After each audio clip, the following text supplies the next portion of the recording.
पाहूया कुठल्या जिल्ह्यातल्या किती गावांचा दुष्काळग्रस्त गावांमध्ये समावेश आहे। नाशिक जिल्ह्यात 1577, धुळ्यामध्ये 614, नंदुरबारमध्ये 885, जळगावमध्ये 1258, अहमदनगरमध्ये 535, पुण्यामध्ये 76, साताऱ्यामध्ये 343, सांगलीमध्ये 363, औरंगाबादमध्ये 1353, जालन्यामध्ये 969 गावं, परभणीमध्ये 848, हिंगोलीमध्ये 707, नांदेडमध्ये 1562, बीडमध्ये 1403, लातूरमध्ये 943 गावं, उस्मानाबादमध्ये 737, अकोल्यामध्ये 55, यवतमाळमध्ये 2, नागपूरमध्ये 111, गडचिरोलीमध्ये 367 गावं। दरम्यान याच संदर्भात कृषी मंत्री एकनाथ खडसेंची बातचीत केली आहे आमचे प्रतिनिधी दीपक भातुसे यांनी। राज्यातील दुष्काळ परिस्थिती अत्यंत गंभीर झालेली आहे आणि आज राज्य सरकारने राज्यात दुष्काळ जाहीर केलेला आहे। आपल्यासोबत महसूल मंत्री एकनाथ खडसे आहेत।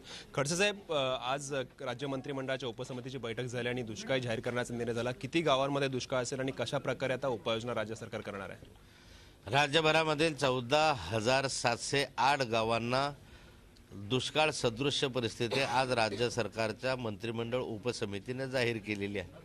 या ठिकाणी ज्या ठिकाणी अशा स्वरूपाचे गाववार आम्ही दुष्काळी परिस्थिती जाहीर केली आहे, या ठिकाणच्या सर्व शेतकऱ्यांना वीज बिलामध्ये सवलत, तिथल्या विद्यार्थ्यांची 12वी पर्यंतची शैक्षणिक फी माफ करणं, कर्जाचं पुनर्गठन करणं, वीज मंडळाचे वीज जे थकलेलं असेल कृषी पंपाचं बिल तर त्या ठिकाणी कृषी पंपाची तोडणी न करणं, अशा स्वरूपाचे काही महत्त्वाचे निर्णय आज या ठिकाणी घेतले। त्याबरोबरीला कापूस, सोयाबीन, मका आणि धान खरेदी करण्याच्या संदर्भामध्ये खरेदी केंद्र उघडण्याचाही निर्णय आजच्या या बैठकीमध्ये घेतलेला आहे।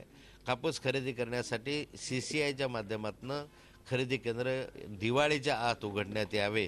तशाबरोबरीला मका, ज्वारी आणि धान हे स्टेट मार्केटिंग फेडरेशनच्या माध्यमातून आणि धान खरेदी आदिवासी क्षेत्रातली आदिवासी महामंडळांच्या माध्यमातून खरेदी करण्याच्या संदर्भामधलाही निर्णय आज घेतलेला आहे आणि येत्या 15 दिवसांमध्ये राज्यभरामध्ये हे खरेदी केंद्र सुरू करता येतील।